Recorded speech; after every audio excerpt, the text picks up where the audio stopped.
Good morning, student. Welcome back to the third part of the chapter. In the previous video, I told you about aquatic plant. I was telling floating plant. I told you. Now we will be discussing about fixed plant. What are these fixed plant? The roots of these plants are fixed to the bottom of the water body. Now the roots, where it is fixed to the bottom of the water bodies. The stem is thin. The stem is thin, long and hollow to reach the surface of water. What type of stem it is having? Their stems are thin, long and hollow. Hollow means it is whole, means no thing is present there. Hole is there. So thin, long and hollow, these stems is present to reach the surface of water. The leaves of fixed plants are broad and flat. The leaves of fixed plant, what type of leaves they have? They have broad and flat leaves with wax coating. Broad, flat and wax coating leaves. They help them to float on the surface of water. The shape of these leaves or the plant help them to float on the surface of water easily, and the wax coating prevent the leaves from rotting in water, and the wax that is present on the top of the leaves, they do not allow the leaves to get rotten because of the water. Stomata are found only on the upper surface of the leaves. In floating plant also I told you.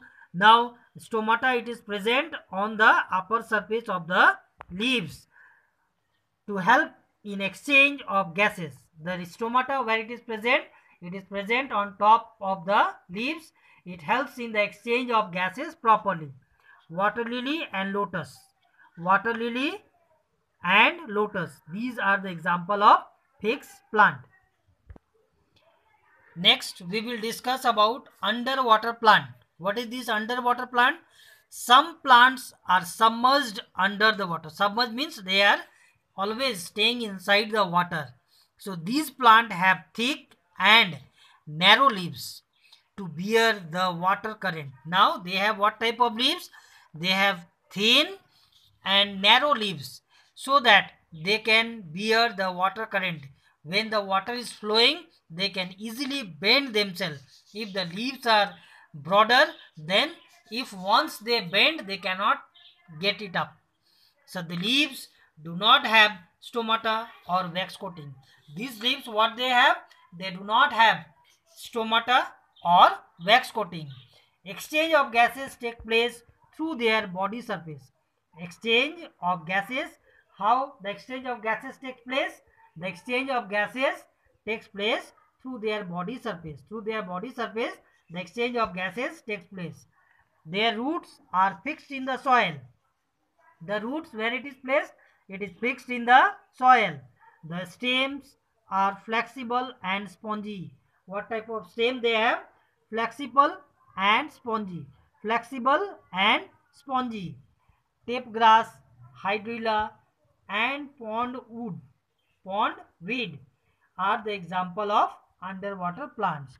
Tape grass, hydrilla and pondweed are the example of underwater plants. Now we will discuss about insectivorous plants. We will discuss about insectivorous plants.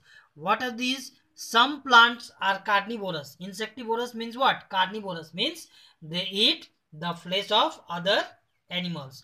Their leaves are designed to trap insects. Insectivorous, you can see examples are given here.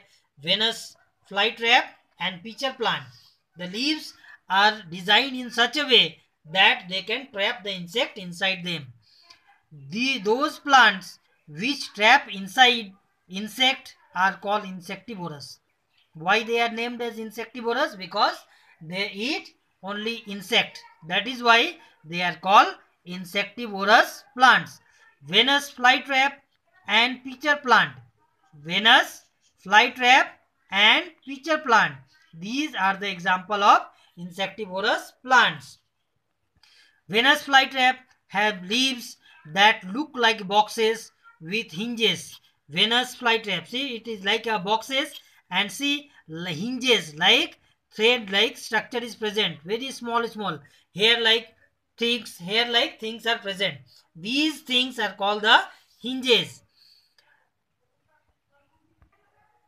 There are hair along the edges. I told you, you can see the very small thin hairs present in it.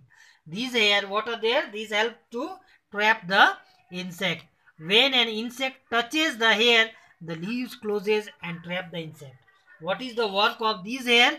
Whenever any insect touches this hair, it will quickly close its leaves and capture the insect inside the leaves. Pitcher plant have leaves in the shape of a pitcher. You can see the shape of a pitcher plant like a pitcher with a lid to cover the mouth. You can see one lid is there in both. This lid, when any insect enter inside this lid will close. When the insect lands on the pitcher, the lid closes and it gets trapped. Whenever any insect comes in between or in it, it will close the lid and the insect will go inside. Now non-green plants. What are these non-green plants? Plants which do not have chlorophyll are called non-green plants. Non-green plants, why they are called? Because they do not have chlorophyll present in them. They do not make their own food. As they do not have chlorophyll, they cannot make their own food. So they survive on dead plants and animals. So how they stay alive? They survive by depending or eating dead plants and dead animals. Such plants are called saprophytic plants. Such plants are called saprophytic plants. So Indian pine, mushroom and molds are example. Indian pine, mushroom and mole. These are the example of non-green plants.